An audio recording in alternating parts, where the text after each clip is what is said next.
Hello and welcome. नमस्कार दोस्तों, same subject menu के ऊपर मैं एक नया वीडियो लेकर के आया हूँ। ये वीडियो बात करेगा उस बारे में जो थोड़ा सा हेजी है आपके माइंड में। आपको अपनी स्पेशलिटी तो पता है, ये पता है आप अच्छा क्या करने वाले हो, आपको ये भी पता है आप मेन डिश आपकी कौन सी है, पर आपको ये नहीं पता साइड आइटम कौन से होंगे।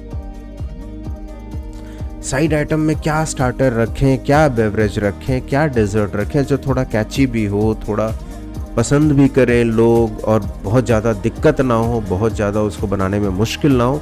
ये बहुत सारी परेशानियां रहती हैं हमारे को साइड आइटम्स को चूज़ करते समय। इस वीडियो में मैं बात करूंगा सेम साइड आइटम्स की। तो चलिए समझते हैं साइड आइटम्स कितने तरीके के होते हैं और आप क्या कर सकते हैं अपने स्पेशलिटी के अलावा, जो आपको मेहनत भी नहीं दे और जो आपको पैसा भी कमा करके दे। साइड आइटम क्यों चाहिए मेन्यू में, पहले तो आप ये समझिए, ये आपकी स्पेशलिटी नहीं है। फॉर एग्जाम्पल, आप मैकडोनाल्ड में जाते हैं और आप मैकडोनाल्ड से कोक पीते हैं। कोक अगर खराब है तो आप मैकडोनाल्ड को जज नहीं करेंगे उसके लिए, आप उसके लिए कोक को जज करेंगे और यू से कि ठीक है ये इनकी स्पेशलिटी नहीं है, सो ओके। आप आलू पराठा बेच रहे हो, आपने साथ में दही दिया, दही पे लिखा हुआ है अमूल। अब वो दही खट्टी है थोड़ी, लेट्स से एकदम फ्रेश नहीं है, थोड़ा खट्टा हो गया, दही खट्टा हो गया तो उसकी वजह से आपको गालियां नहीं पड़ेंगी। अब पड़ेंगी भी तो बहुत थोड़ी पड़ेंगी कि क्या देखते नहीं हो आप, मतलब पुराना दही रख लिया आपने, इससे ज्यादा कोई कुछ नहीं बोलेगा। ऐसा नहीं बोलेगा मेरा दिन खराब कर दिया तुमने, मैं तुम्हारे रेस्टोरेंट में कभी नहीं आऊंगा, देखूंगा भी नहीं, 10 जगह मैं गालियां दूंगा इसको, ऐसा नहीं होगा। ये फर्क पड़ता है साइड आइटम की और स्पेशलिटी की। तो आपकी स्पेशलिटी ये नहीं है, ये कस्टमर को भी पता है और आपको भी पता है, लेकिन इसका होना जरूरी है मील को कंप्लीट करने के लिए, ऑर्डर वैल्यू बढ़ाने के लिए, आपकी सेल बढ़ाने के लिए, आपका प्रॉफिट बढ़ाने के लिए। उसी लिए साइड आइटम्स जरूरी हैं, उसी लिए साइड आइटम्स में थोड़ी सी प्लानिंग चाहिए। क्या प्लानिंग चाहिए मैं आपको एग्जाम्पल के साथ बताता हूं। होता क्या है side item, starters, beverage, dessert तो होते हैं। मैं इसको दूसरे एंगल से देखता हूं, आपकी खुद की प्रोसेसिंग के हिसाब से देखता हूं। कुछ साइड आइटम्स ऐसे होते हैं जो आपने सीधा पैकेट खरीदा, पैकेट सीधा दे दिया आपने कस्टमर को। दही, अमूल की दही, same example, right. Water bottle, same example, bottle है फ्रिज में रखी हुई है, आपने निकाली दे दी कस्टमर को। So you just buy and serve. दूसरी कैटेगरी होती है unpack and serve. Unpack and serve क्या होता है? अभी मैंने नाचोस चिप्स रखा हुआ है साइड आइटम, मैं थोड़ा सा फ्यूजन डिशेस की बात कर रहा हूं। मैं नाचोस चिप्स रखा हुआ है, ये मेरा साइड आइटम है। नाचोस चिप्स मैं बनाता नहीं हूं, मैं खरीदता हूं किसी से। अब जिससे मैं खरीदता हूं वो तो मुझे देता है 500 ग्राम का पैकेट, जो मैं सर्व करता हूं वो होता है 50 ग्राम। तो मैं क्या करता हूं, उसको अनपैक करता हूं, उसमें से 50 ग्राम निकालता हूं, प्लेट में रखा, ऊपर से थोड़ा चीज डाला, थोड़ा सॉसेस डाले, सर्व कर दिया। जो बाकी का पैकेट था वो वापस फोल्ड करके जहां भी मेरा स्टोरेज है वहां रखता हूं। ये वो कैटेगरी है जहां मैं अनपैक कर रहा हूं, सर्व कर रहा हूं, उसके अलावा कुछ नहीं कर रहा। आइसक्रीम वैसा ही हो गया, जो प्लेन चिप्स हैं आपके वो वैसे ही, बहुत सारे कैटेगरीज हैं, ब्रेड स्टिक्स वगैरह होते हैं वो वैसे ही। अब आ जाइए जहां मैं थोड़ा सा प्रोसेसिंग करता हूं, उसमें थोड़ा सा वैल्यू एडिशन करता हूं। वो वैल्यू एडिशन क्या होता है? अब समझ लीजिए आपको पीना है मिंट मोहितो, मैंने मॉकटेल में रखा है मिंट मोहितो। अभी मिंट मोहितो का एक तो मेरा मोहितो सिरप है जो मैंने मोनिन का ले रखा है। अब उसमें डलेगा थोड़ा सोडा, थोड़ा डलेगा शुगर सिरप, थोड़ा डलेगा फ्रेश मिंट लीव्स। ये सारी चीजें मैंने मिक्स की, आपको सर्व कर दी, मिक्स मोहितो मॉकटेल रेडी हो गया। 140 रुपीज, ऐसा ही होता है मॉकटेल, 120, 140, 160 ऐसे प्राइसेस होते हैं, करेक्ट। मैंने क्या किया, इसमें बस मिक्स किया। मुझे एक आइसक्रीम संडे बनाना था, तो एक मैंने वैनिला आइसक्रीम का स्कूप लिया, एक उसमें चॉकलेट आइसक्रीम का स्कूप डाला, एक उसमें मैंने मिक्स फ्रूट टूटी फ्रूटी वाला स्कूप डाला, ऊपर से 3 कैरेमल सॉसेस डाले मैंने, वो चॉकलेट सॉस का एक ड्रिजल किया, 1-2 क्रैकल वाले वो ड्रेसिंग डाल दिए, थोड़े शिमरस डाल दिए और सर्व कर दिया। ये हो गया हमारा mix and serve, ice cream sundae बन गया। ठीक है, ये अब जाएगा 220 रुपीज का, एक कंप्लीट डेजर्ट हो गया एक पूरी फैमिली के लिए ये। तो ये सारे एग्जाम्पल्स हैं मिक्स एंड सर्व के। फिर होता है fry and serve, French fries है। फ्रेंच फ्राइज का मैंने एक पैकेट लिया, कमर्शियल लेवल पे वो 2.5 kg 3 kg का पैकेट आता है। अब उसमें से मैं एक पोर्शन तो क्या होगा मेरा 100 ग्राम होगा, 120 ग्राम होगा। सो 120 ग्राम फ्रेंच फ्राइज लिया, सीधा का सीधा उसको फ्रायर में डाल दिया। जैसे ही फ्राई होकर के आया उसको थोड़ा सॉल्ट स्प्रिंकल किया, शेक किया, सर्व कर दिया। Fry and serve. हरा भरा कबाब फ्रोजन अगर मैंने लिया है तो ऐसा ही होगा। ठीक है, चीज बॉल्स, चीज एलापिनो बॉल्स, पोटैटो शॉट्स, ये सारी चीजें वैसी हैं जो मैं बस फ्राई कर रहा हूं, सर्व कर रहा हूं। कुछ होते हैं bake and serve, all dessert category.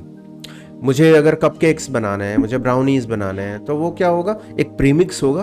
Premix में मैं पानी डालूंगा, ऑयल डालूंगा, उसको मिक्स करूंगा, मिक्स करने के बाद मोल्ड में रखूंगा, ओवन को सेट किया 160 degree 35 minutes and done. Oven को सेट किया 180 degree 12 minutes and cupcakes done. उसमें मुझे दिमाग नहीं लगाना है, क्योंकि मैं मार्केट से रेडी प्रोडक्ट लेके आ रहा हूं, मिनिमल प्रोसेसिंग के साथ में उसको कंप्लीट करके दे रहा हूं। ये टाइप्स हैं साइड आइटम्स के। बेवरेजेस में क्या होता है, जो सबसे पहले हमने देखा था ना, mix and serve, mostly beverages आपके उसी कैटेगरी के होते हैं, या तो सिरप बेस्ड होंगे या पाउडर बेस्ड होंगे। अगर आप मॉकटेल्स बना रहे हैं तो मॉकटेल में या तो मोनिन के सिरप होंगे, किसी दूसरी कंपनी के सिरप होंगे, या आपने पहले से खुद से कहीं लोकल वेंडर से सिरप उठा के लाए हो। अगर आप शेक्स बना रहे हो, अगर आप कोल्ड कॉफी टाइप की कुछ बेवरेज बना रहे हो, फ्रीक शेक्स बना रहे हो, तो that is also mostly mix and serve. Standard processes होते हैं, आप पैकेट लेकर के आ जाओ, शेल्फ लाइफ वगैरह का भी कोई टेंशन नहीं होता है इसमें, आप आराम से रह सकते हो। और अगर आपने थोड़ा भी वॉल्यूम दिया तो जो वेंडर की या जो कंपनी की प्रोडक्ट टीम है ना, वो आपके साथ आके बैठेगी और आपकी रेसिपी सेट करेगी, आपको एक लाजवाब यूनिक रेसिपी निकाल के देगी उन प्रोडक्ट्स में से।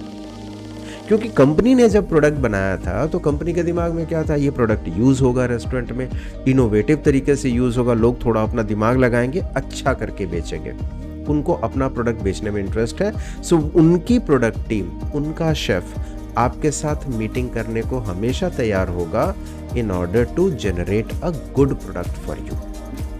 टेक एडवांटेज, जहां कहीं मौका मिले इसका एडवांटेज लीजिए, नई चीजें सीखिए, नया काम कीजिए, नए आइटम्स बनाइए, मेहनत कम से कम लगेगी इसमें।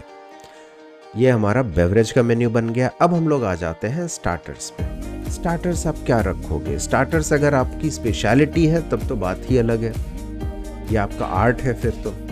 पर अगर साइड आइटम्स है, साइड आइटम्स में क्या होंगे? अगर आप फास्ट फूड टाइप की चीज़ों में डील कर रहे हो तो इसमें फ्रेंच फ्राइज होंगे, इसमें थोड़े चीज़ बॉल्स होंगे, इसी टाइप की चीज़ें होंगी।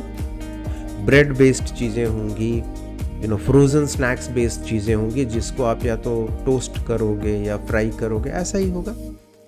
ये सारे आइटम स्टैंडर्ड हैं।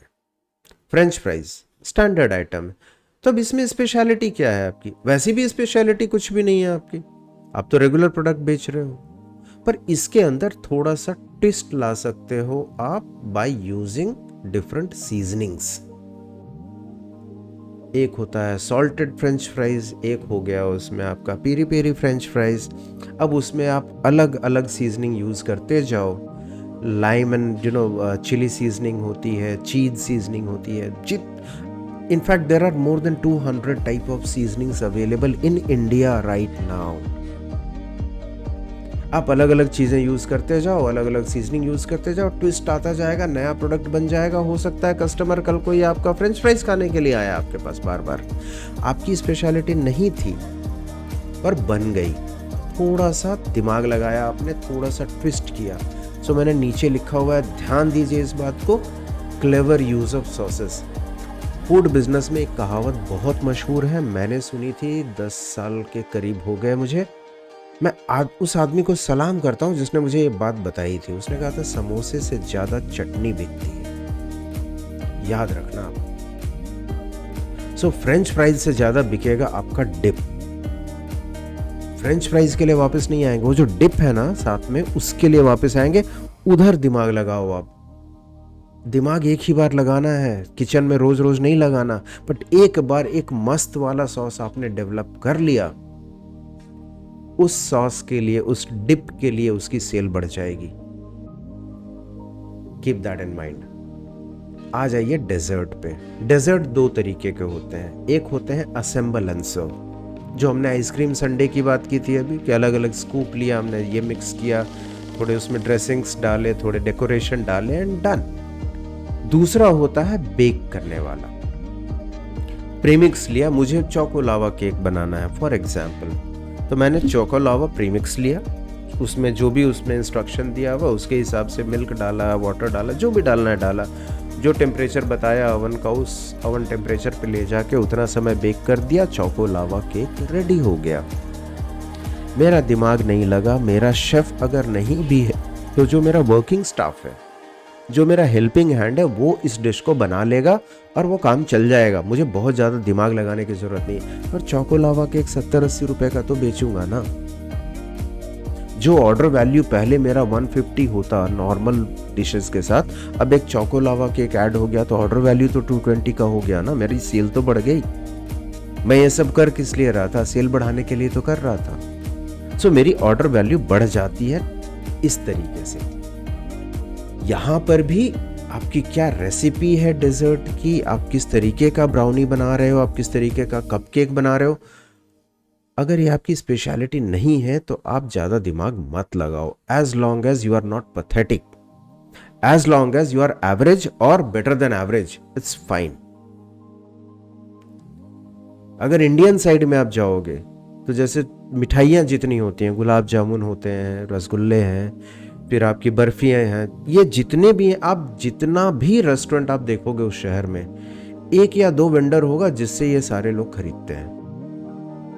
ये वेंडर आपको नहीं मिलेंगे अगर आप रिटेल कस्टमर के तरीके से इनको ढूंढोगे तो। सो रिटेल वेंडर्स अलग होते हैं, कमर्शियल वेंडर्स अलग होते हैं। कमर्शियल वेंडर्स वो होते हैं जो आपको बल्क में रसगुल्ला दे सके, जो आपको बल्क में ब्राउनी दे सके, जो आपको बल्क में चोको लावा का प्रीमिक्स दे सके, जो नॉर्मल मार्केट से अलग हो, उसकी कॉस्टिंग भी अलग होगी, उसकी क्वालिटी भी अलग होगी, उसको बनाने का तरीका भी अलग होगा। ढूंढिए उन कमर्शियल वेंडर्स को। अगर आपको स्टेप बाय स्टेप सब कुछ समझना है, सिर्फ साइड आइटम्स की बात नहीं करनी है, आपको पूरा मेन्यू जानना है कि पूरे मेन्यू की प्लानिंग कैसे करेंगे, तो दूसरे वीडियो भी हैं। मेन्यू प्राइसिंग डोमिनेशन के ऊपर में एक पूरा का पूरा कोर्स भी है, आप चाहें तो वो कोर्स का कंटेंट देख सकते हैं, नीचे दिया हुआ है उसका लिंक। एक पूरा का पूरा कोर्स इंडिया में अकेला कोर्स है जो सिर्फ मेन्यू प्राइसिंग की बात करता है, स्ट्रैटेजी की बात करता है, साइकोलॉजी की बात करता है। ध्यान जरूर दीजिए। कोर्स पसंद आए तो सब्सक्राइब कर सकते हैं, नहीं पसंद आए तो कोई बात नहीं, पर आपको पता तो होना चाहिए ये मार्केट चलता कैसे है। Thank you so much for watching till here. Channel को लाइक और सब्सक्राइब करना मत भूलिएगा। कुछ ही दिनों में वापस हाजिर होता हूँ नया वीडियो लेकर के। तब तक take care and all the best.